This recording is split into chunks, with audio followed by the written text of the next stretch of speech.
So why am I an asshole when it comes to vegans? Uh, this is going to be a really long response, but I think my big thing is that vegans will sit there and say, obviously this is a generalized statement, but they'll sit there and say, "Oh my gosh, you're killing animals and you're eating them and blah blah blah, and they live in these terrible conditions." And their life is so miserable. And look, I'm going to put a cute little picture of a chick so that you get emotionally attached to this chick and you don't want to eat it. Oh, and look, and then I'm going to put a really cute picture of a calf nursing off of her mom. And so then you feel guilty because you see something cute. So this is, what I'm going to use. Okay, so I'm going to have this blind ideology and not question anything and just make everything this emotional, connection of why you have to not eat meat. So my biggest thing is vegans never watched Lion King when we were little. When I was little, The Lion King came out. And there was a song from Elton John. It was called The Circle of Life, okay? So my problem is vegans will rank things. It's a linear life cycle. And a vegan will say, plants are here, animals are here, humans are here, but only humans can eat the plants. That's it, okay? So it's linear progression that plants are worse than animals, so we should only eat plants. Well, here's the problem. Plants are also living things. It's the circle of life. Plants need animals. Animals need humans. Humans need plants and animals. Sun, everything. So that's my big issue is you can't rank something higher than something else when everything is living creatures. So your big issue is, oh, look at that chick. He's so cute. He has eyes. He's living. Well, so is that little baby carrot. Like, oh my God, look at that baby carrot. It's so cute. Why are you eating that baby carrot? Oh, look at that cute little banana. I can't believe you're eating that banana. Like, that's the same logic that they're using. Is oh my God. So how do I address this? Is say, okay, if you have a problem eating animals that are factory farmed, don't eat animals that are factory farmed. Here's an idea. Go out and look in your local area. Odds are there's probably someone who's a sustainable farmer who raises their animals out on pasture, and the grass needs the cows, and the cows need the grass and the cows also need the chickens that are going to follow 3 days later, and this whole cycle of life happens. So there's a good idea. Eat food from a sustainable source, and so somebody had said, well, what about, the laying industry, the egg laying industry culls all their roosters because they're not big enough to be meat birds. So all the males get culled. Okay, so don't get eggs from those people. Find a farmer like myself that lets the roosters continue to live. Either we let them live and they just wander all over the place and eventually get killed by a fox or a hawk or something, or they live in with our hens and no big deal. Like, instead of saying that, go try and fix it. And the thing is, the more people support local agriculture and local sustainable agriculture and local grass-based farming systems, the less factory farms there will be.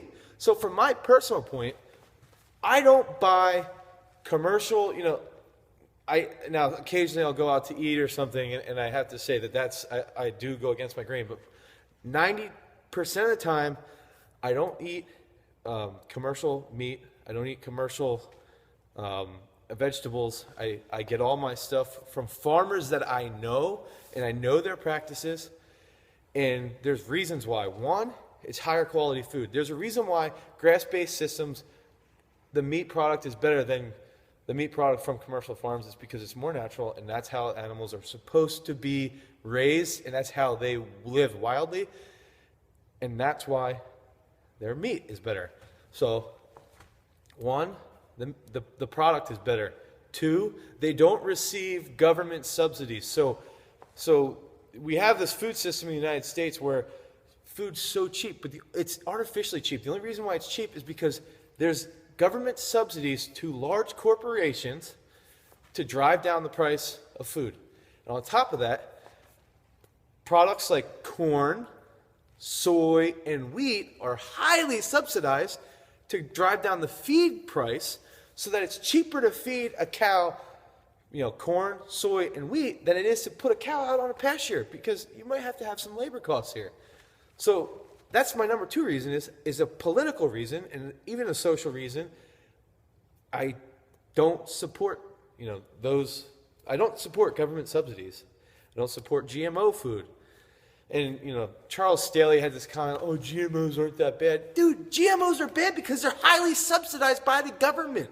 GMOs are bad. There's tons of evidence that GMOs actually have, a negative impact on rodents, on rats, on omnivores. We're omnivores. There's a ton of evidence for that.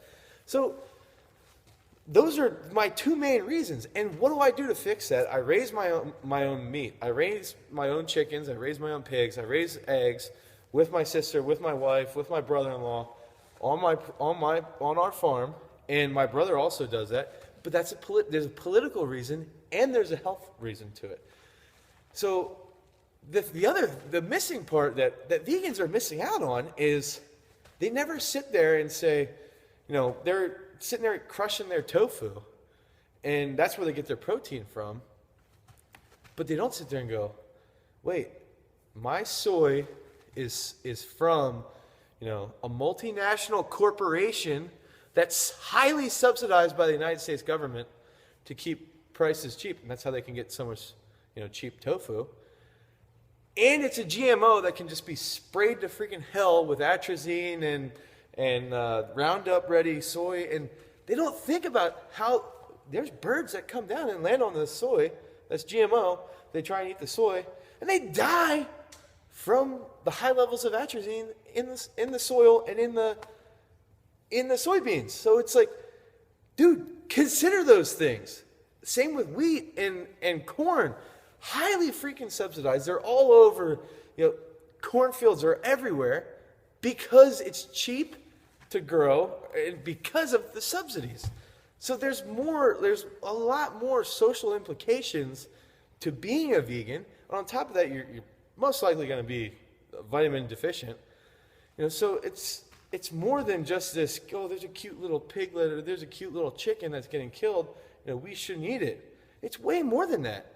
And from my own standpoint, 90% of the time, or let's say 85% of the time, I'm eating locally grown foods. Then I'll get organic fair trade coffee, organic fair trade coconut oil, and I do get olive oil from Joel Olive Oil. It's in California, and almost nothing else will I get outside of our own little community here. So that's the most important part is if you live, especially in the north, during the wintertime, getting high-quality food products, that way, if I'm getting a high-quality meat product, it can be dry-aged. I can get, local salami or whatever and know that it's from 10 miles down the road and it was just butchered.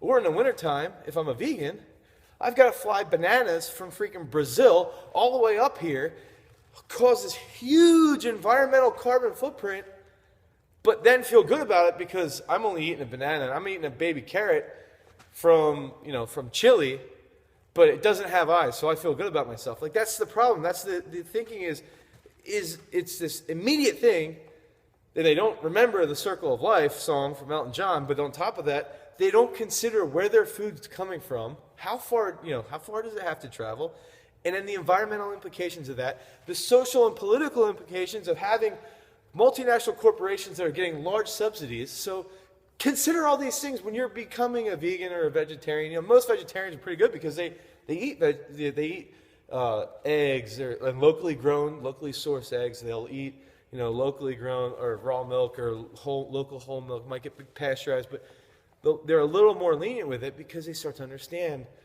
the the environmental, social, and political implications. So you have to factor in all those things when you're considering it, and factor that into where you're getting your soy and where you're getting, whatever other stupid vegan products you're getting. And just keep that in the back of your head. How much processing has to go into your special vegan, whatever that you're buying from Whole Foods. So keep those in the back of your mind, and then weigh that when you compare it to a locally sourced meat product or grass-based farm and what their implications also are.